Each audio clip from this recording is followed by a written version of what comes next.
Now, how do you display a HTML page on Power BI?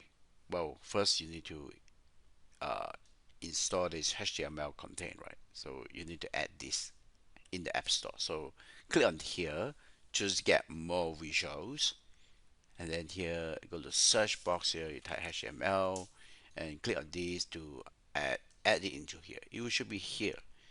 Then the next thing is that you can load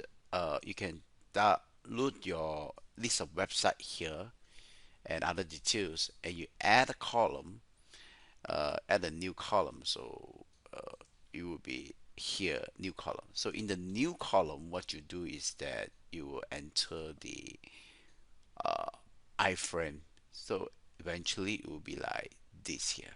So iframe, the website is the column name, and the height is 100%, width is this one, so on.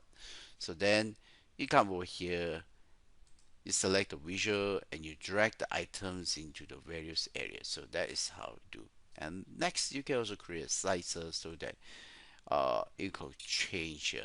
The other way you can use HTML is is that you click on the example here, and then you choose this item here.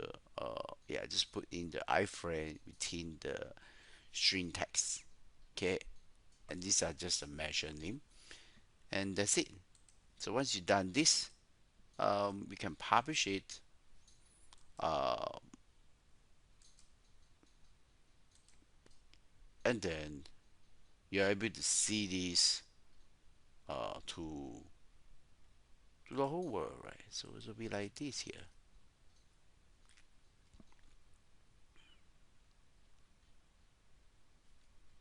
So just click here, click there, so we can view this.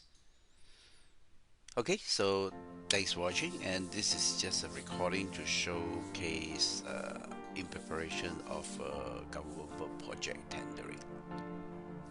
Thank you. God bless you. God bless Asia.